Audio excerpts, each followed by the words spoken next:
podría en efecto considerar la posibilidad de declararnos en desacato.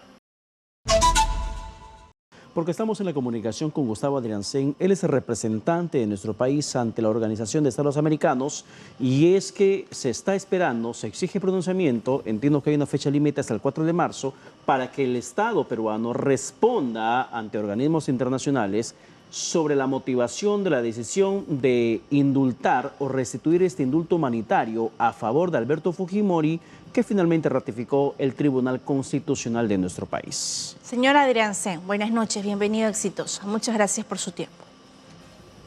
Muchísimas gracias a ustedes por la gentil invitación. Estoy a sus atentas órdenes. A usted, por favor, entiendo que ya estamos a puertas de que se venza el plazo que ha solicitado la Corte Interamericana de los Derechos Humanos, donde lo que nos pide es el argumento y el sustento de por qué el expresidente Alberto Fujimori fue liberado tras una decisión del Tribunal Constitucional.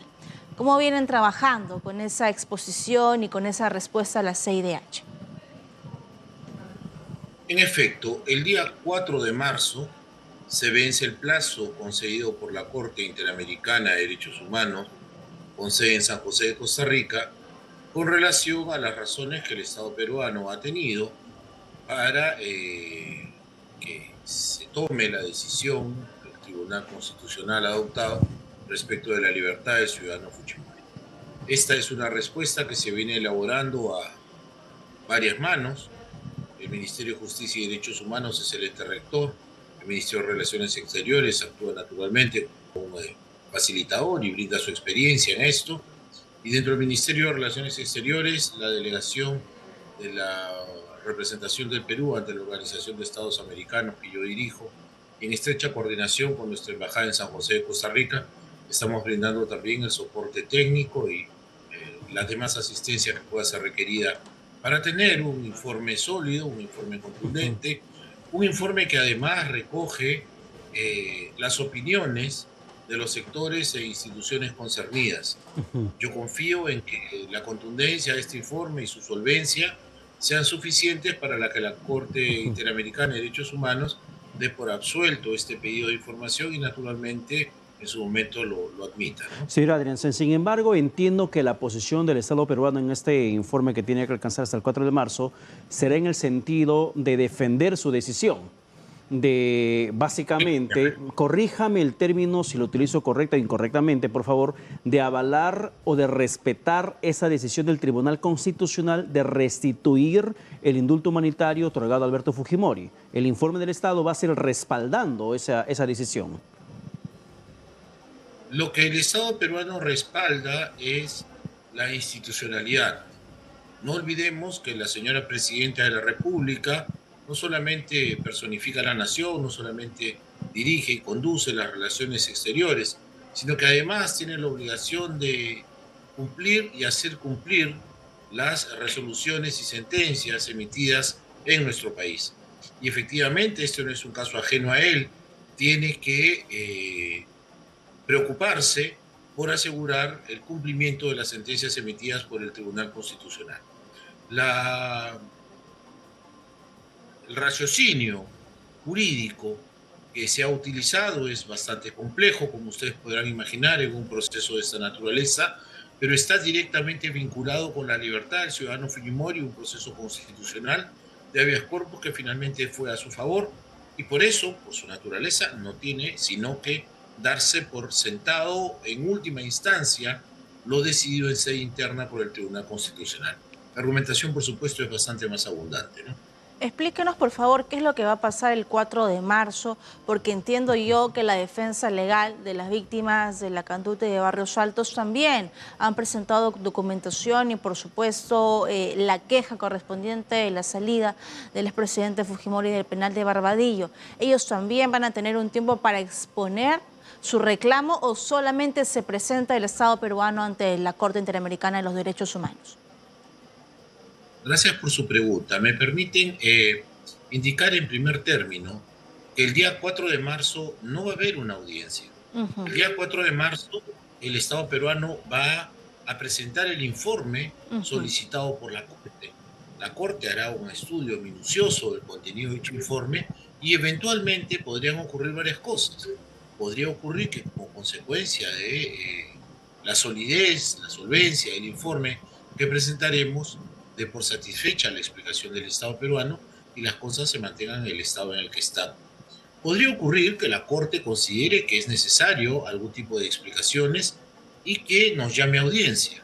Una audiencia que, en mi opinión, debería producirse en el siguiente periodo de sesiones, que es más o menos en el mes de mayo, me parece.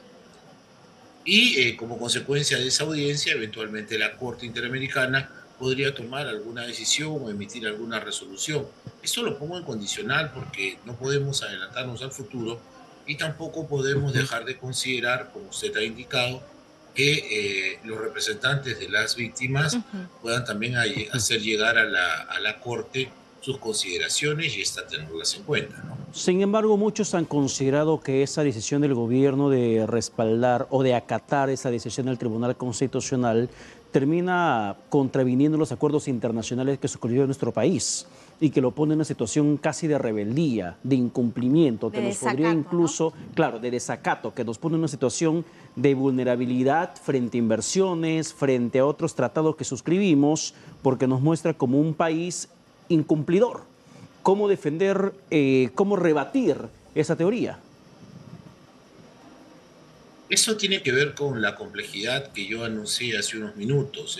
En verdad es complejo.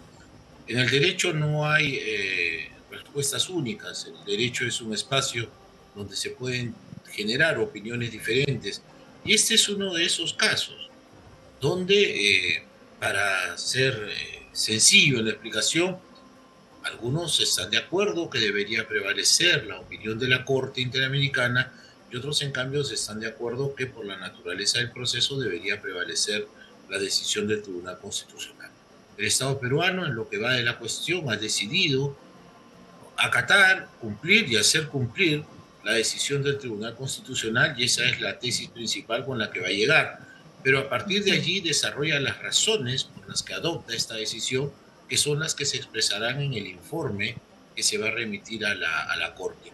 Con relación a la posibilidad de que la Corte eventualmente no admita, no acepte los argumentos del Estado peruano, podría en efecto considerar la posibilidad de declararnos en desacato.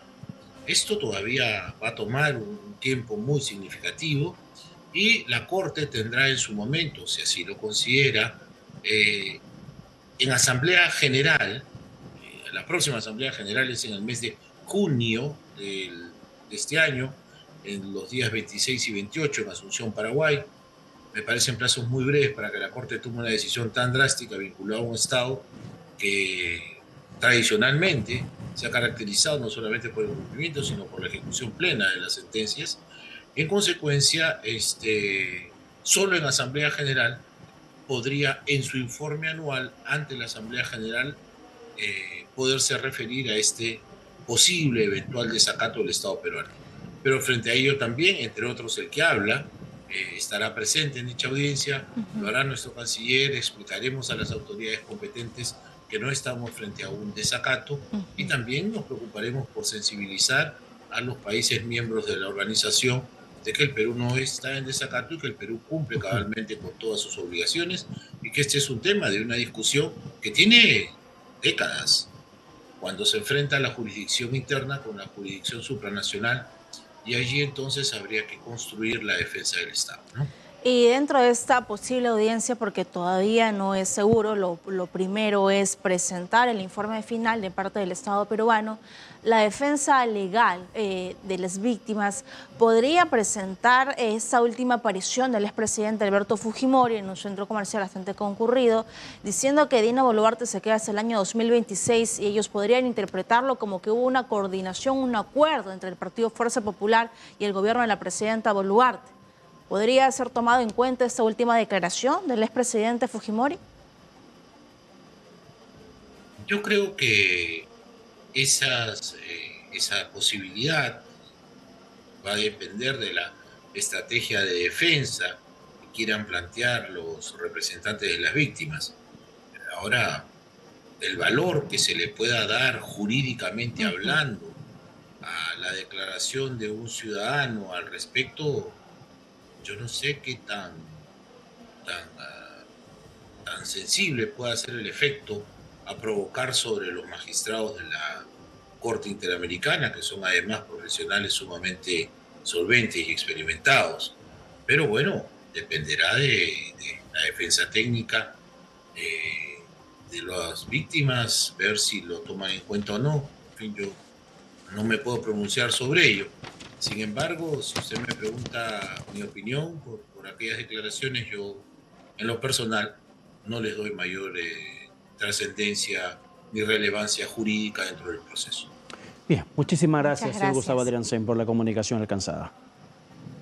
Qué ocurrencia, que tengan muy buenas noches. Gracias por el contacto. Muchas gracias. Hemos conversado con Gustavo Adriancén, representante de Perú ante la OEA, ya que estamos a puertas de la presentación del informe final ante la CIDH frente a la restitución del indulto humanitario del expresidente Fujimori.